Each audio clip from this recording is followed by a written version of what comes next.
আমার কাছে সকালে সবথেকে মন ভালো করার ওষুধ হলো এই গাছেদের দেখা, গাছেদের পরিচর্যা করা, গাছেদের কোথায় কুঁড়ি, কোথায় ফুল, কোথায় কি হয়েছে না হয়েছে সেই সব দেখলে মনটা বেশ ভালো হয়ে যায়। সকালে উঠিয়ে একবারে কাজকর্মে হাত দিতে একদমই মন চায় না।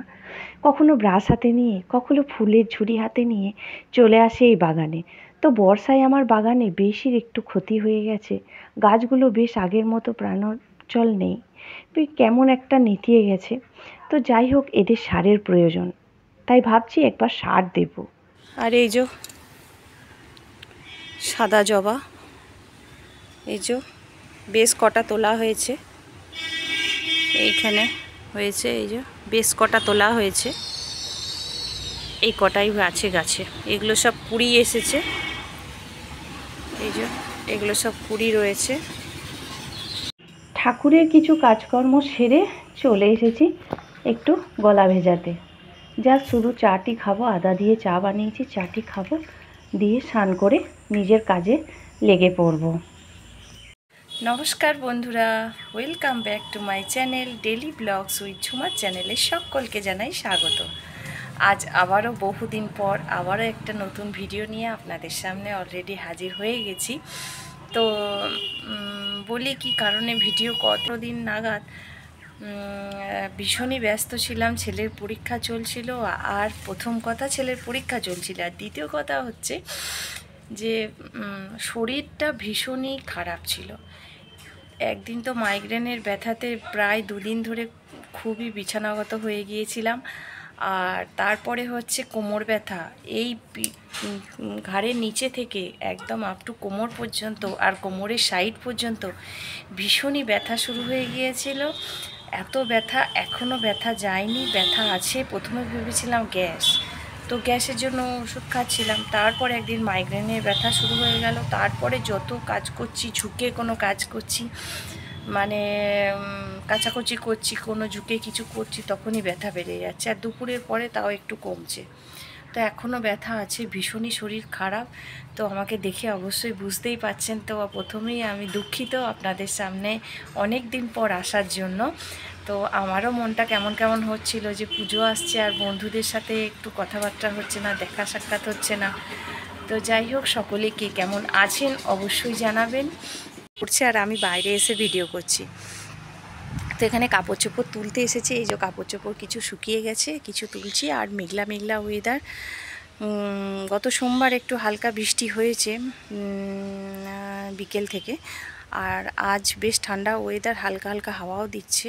আর একটা দুঃখের খবর হচ্ছে, আমাদের পাড়ার এক কাকিমা আর কি, আমার শাশুড়ি মায়ের থেকে একটু কম বয়স ছিল, 5-7 বছরে কম হবে হয়তো, এখনও 80-র কাছাকাছি হয়েছে হয়তো বয়স, এরকম হবে। উনি আজ ভোরবেলায় মারা গেলেন। তো সেই জন্যে কর্তামশাই গেছে শ্মশানে দাহ কাজ সম্পন্ন করতে। ওখানে এখনও সম্পন্ন হয়নি কাজ। তো ভীষণই খারাপ আর কি খবর একটা, আমাদের পাশাপাশি বাড়ি আর কি, সেখানে কাকিমা হঠাৎ করে মারা গেছিলেন, অসুস্থ ছিলেন, পড়েছিলেন। তো শুনলাম, ভোরবেলা খবরটা শুনলাম, সেই জন্য খুবই খারাপ লাগছে। তো ওই জন্য মনটাও ভালো নেই। যাই হোক, বয়স্ক মানুষ, চেনা অচেনা যেই হোক, কেউ যদি মারা গেছে শুনেছি, তখন তো যে মনটা একটু খারাপ হয়ে যায়। আর তারপর চেনা মানুষ হলে তো আর কোনো কথাই নেই। আর আমার ভিডিওটা আমরা দেখতে থাকুন, সারাদিন কি করি না করি। করেছি আজকে হচ্ছে রান্না, বেসন বড়া, ঝিঙে দিয়ে আলু দিয়ে একটা পোস্ত করেছি, বিউলির ডাল করেছি, আর বড়ি ভেজেছি।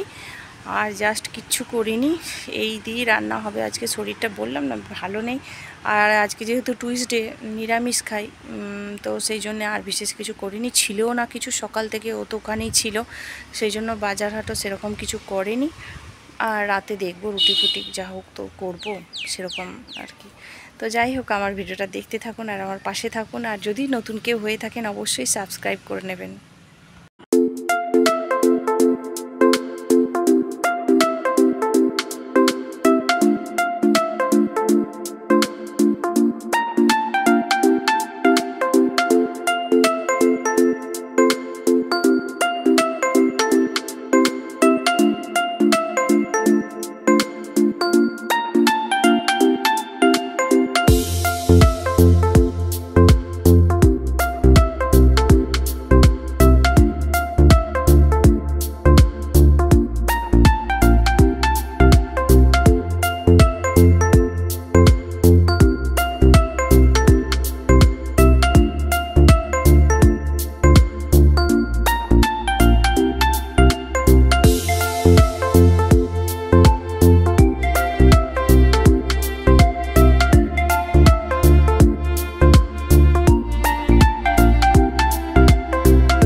করে কর্তামশাইয়ের একটু সুমতি হয়েছে, বাজার করতে গিয়ে পাশ দিয়ে যেতে গিয়ে দেখতে পেয়েছে কয়েদ বেল।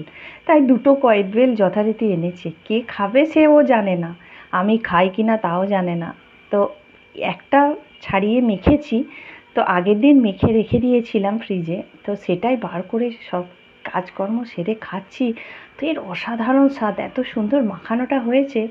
তো এটা ছেলেবেলার কথা মনে পড়ে গেল। তো যাই হোক, আজ ভিডিওটা এই পর্যন্তই রাখছি। ভালো থাকবেন, সুস্থ থাকবেন, টাটা।